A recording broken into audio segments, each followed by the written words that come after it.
C'est la saison où les chanteurs de Noël chantent, où l'on accroche des décorations, où l'on fait des crèches, où nos boîtes aux lettres sont inondées de cartes, chacune d'entre elles représentant une scène différente du premier Noël. Cependant, vous pourriez être choqué par l'inexactitude du récit que l'on a pu vous raconter sur le premier Noël. Les chanteurs de Noël et les entreprises de cartes ont tout faux. Pour vous mettre d'humeur festive, et aussi pour corriger quelques inexactitudes historiques, voici aujourd'hui 10 choses que vous ne saviez probablement pas sur le tout premier Noël.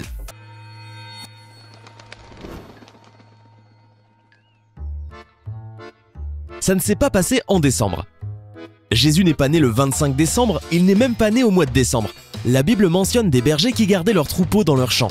Cependant, au mois de décembre, en Palestine, il fait froid.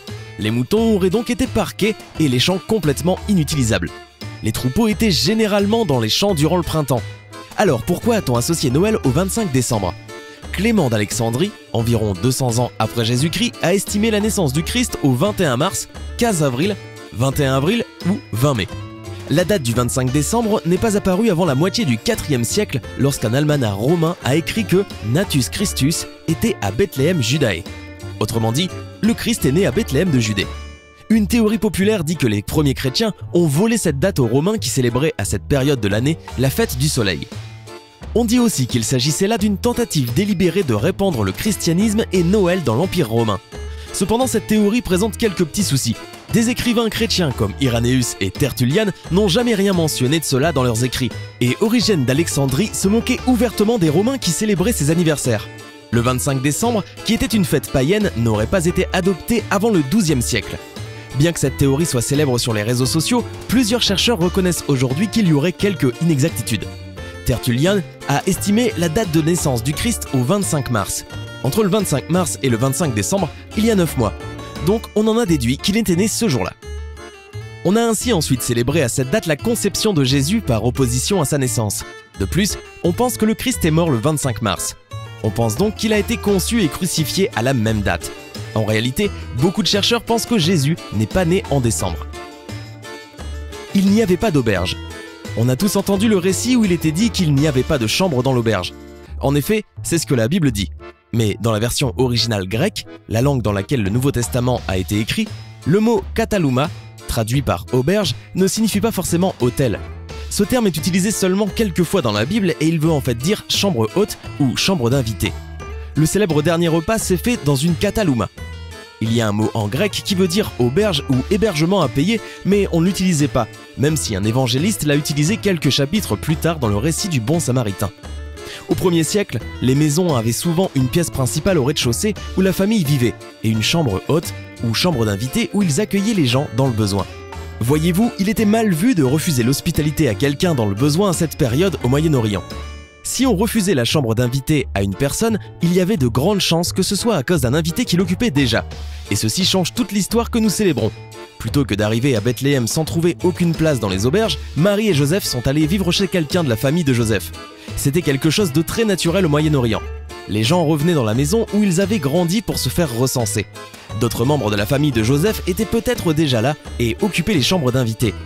Alors, où sont allés Marie et Joseph ? Il n'y avait pas d'étable.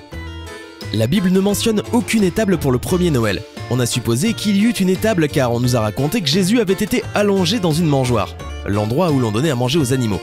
S'il y avait une mangeoire, ça devait forcément se passer dans une étable, n'est-ce pas ? Peut-être pas. Comme dit tout à l'heure, il y avait de grandes chances pour que Marie et Joseph soient venus à Bethléem, la ville d'origine de Joseph, et aient demandé l'hospitalité à un des membres de la famille de ce dernier. La chambre était peut-être déjà occupée et il aurait été mal vu de tourner le dos à quelqu'un qui avait besoin, surtout si ce quelqu'un était une femme enceinte. Beaucoup de familles avaient des mangeoires dans leur maison afin que les jeunes animaux soient au chaud et en sécurité. Certaines d'entre elles étaient construites dans le plancher des maisons paysannes ou se trouvaient dans une petite pièce.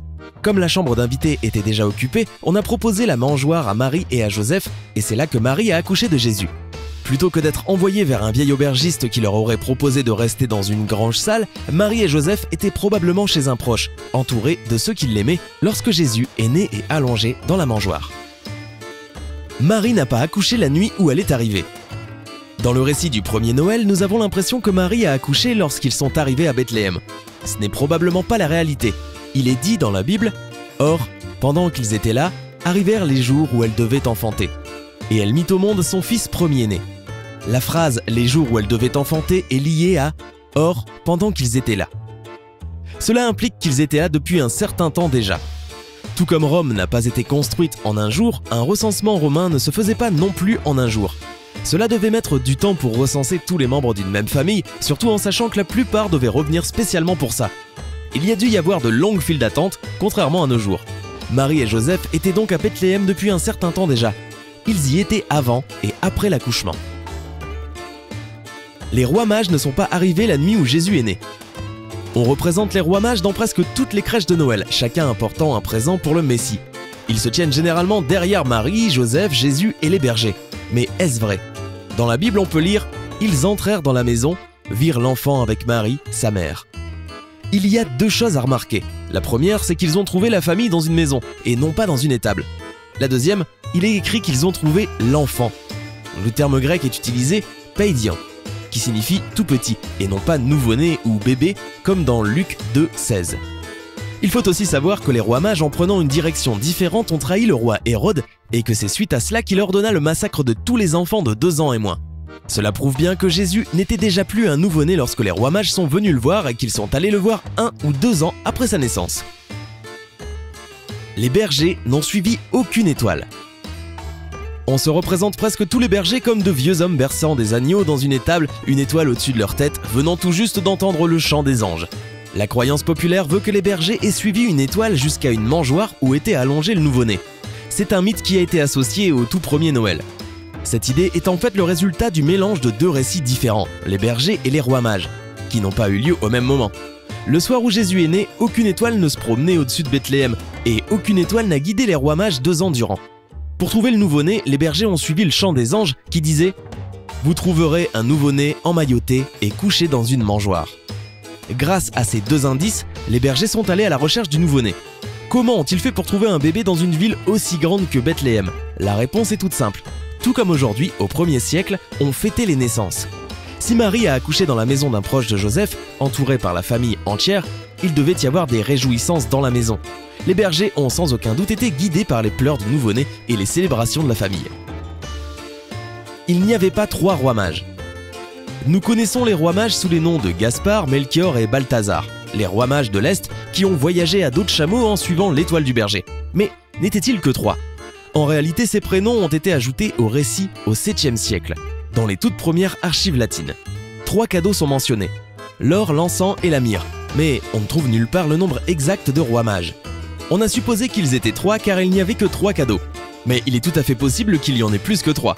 L'art chrétien lui-même est incohérent avec cette partie de l'histoire. Un tableau du cimetière des Saint-Peter et Marcellinus représente 2 rois mages alors qu'un autre, dans le cimetière de Domitilla, en montre 4. Un vase du musée Kircher en a 8 et dans la tradition asiatique, il est dit qu'il y en avait 12. On ne connaît donc pas le nombre exact de rois mages étant venus rendre visite à l'enfant et en dehors du nombre de cadeaux, il n'y a aucune raison de penser qu'il n'était que 3. Marie et Joseph se sont mariés lorsque Jésus est né. L'Immaculée Conception de Marie a très certainement fait scandale. C'est d'ailleurs pour cela que Joseph a voulu divorcer d'elle plutôt que de l'avoir lapidée à mort pour adultère, comme le stipulait la loi en ce temps-là. C'était une mère célibataire et enceinte dans une communauté religieuse du 1er siècle. Cependant, Joseph et Marie étaient fiancés lorsque Marie est tombée enceinte. Ils avaient signé un contrat d'engagement et ne pouvaient le briser qu'en divorçant. De plus, après avoir eu la vision d'un ange en rêve, Joseph s'était levé et l'a pris pour épouse. Ainsi, pour une personne juive du 1er siècle, ils étaient techniquement mariés, bien qu'ils n'eussent pas encore consommé leur mariage. L'étoile était peut-être tout simplement une conjonction planétaire. L'étoile qui a guidé les rois mages est fascinante. On dit qu'elle s'est levée à l'est, qu'elle est apparue à une heure spécifique, qu'elle est partie avant eux et qu'elle s'est arrêtée au-dessus de Bethléem. Cependant, toutes ces informations ne décrivent pas une étoile, mais plutôt des planètes que l'on connaît sous le nom d'astres errants. Ces astres se lèvent à l'est du ciel, bougent parmi les étoiles et sont gouvernés par les lois du mouvement planétaire, ce qui fait qu'ils apparaissent à certains moments et pas à d'autres. C'était 10 choses que vous ne saviez probablement pas sur le tout premier Noël. Laquelle de ces choses vous a le plus surprise sur le premier Noël? Dites-le nous en commentaire. Hey, c'est tout pour aujourd'hui. Si vous avez aimé la vidéo, n'oubliez pas de la liker et de la partager avec vos amis. Et si vous êtes nouveau sur la chaîne, n'oubliez pas de vous abonner et d'activer la notification. Bye bye!